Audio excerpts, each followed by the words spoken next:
สบายดีตอนเศร้าๆเนาะวันนี้ก็เลาะป่าเลาะดงนี่แล้วนะฮะคุดจิหล่อคุยมันนี่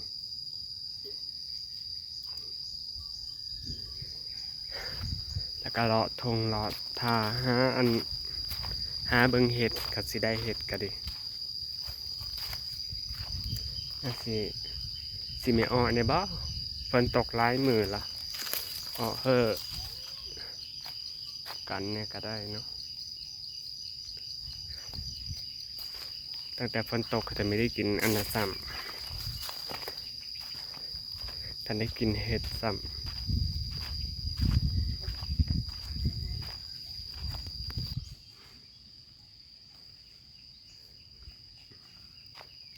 แต่ตอนนี้มาหลัดงูก่อนแต่ละตัวได้แต่ตัวดื้อๆปล่อยปุ๊บแลนสัตว์ดกๆเลย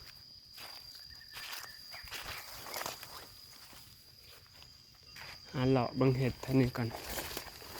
คือว่าแต่เก่าคือว่ามันเคยอ้ออยู่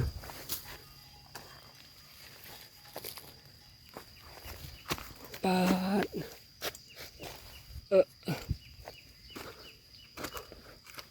เขาขุดจิหล่อมันน้อยปุ้ยอยู่เขามาเอาหมดป่าแล้วบ้าน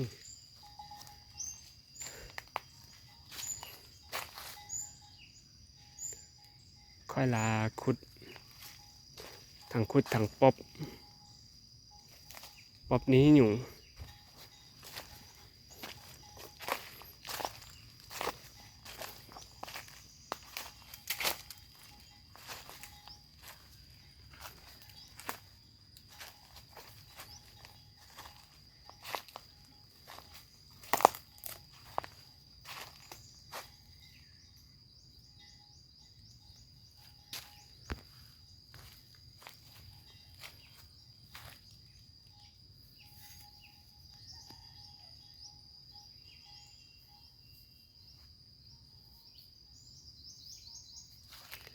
จะโตไปเลยกล้องนี่ก็ไปโฟกัสไปอยู่หลังกูนะฮะเห็นบ้านนี่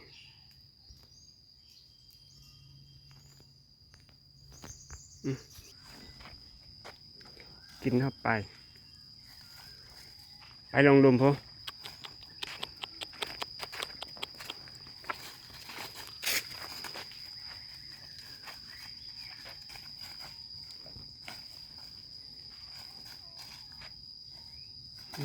เล่นไปก้อนก็ได้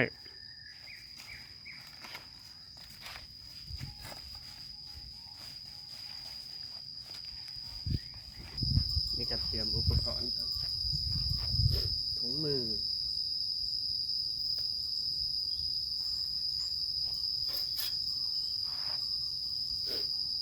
เสียมข้องแล้วก็กระตาเตรียมพร้อมปฏิบัติการ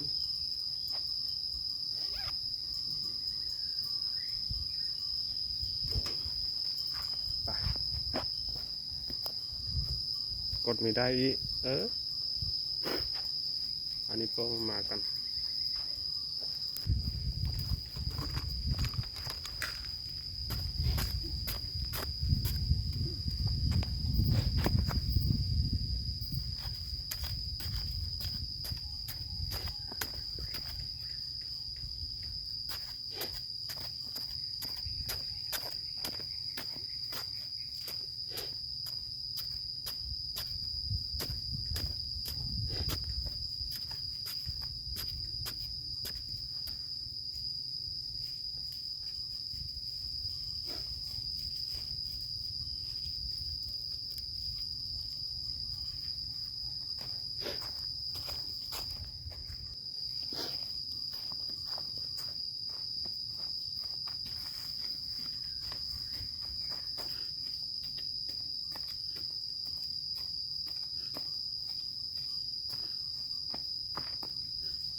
ให้ตื่นนะเป็นไงครับ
เบิ่งโง่นี่เด้อเดี๋ยวมันแล่นไปทางพุ่นเด้อ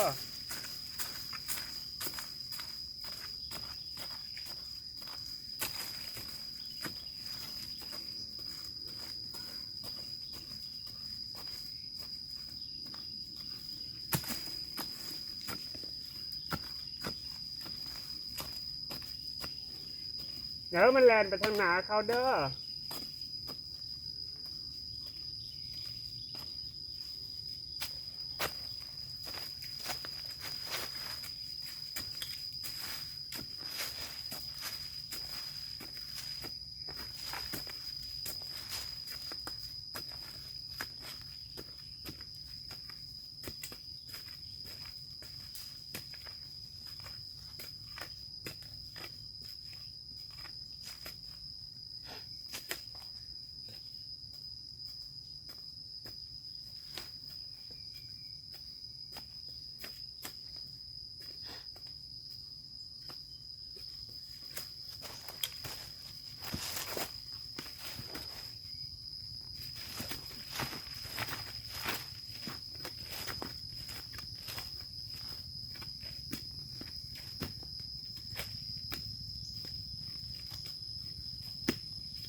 เลิกขนาด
ตอนนี้ก็คือดังไฟอูดเจ้าของหยุงร้ายก็ได้ห่อนถึงสิตุยเย่ยุงกับพอยุงคลิปนี้ก็ยาวเยียดแล้วก็อำลาพาจากแล้วกันเดี๋ยวสิผาหลอบปลามาบ๊ายบายจ้า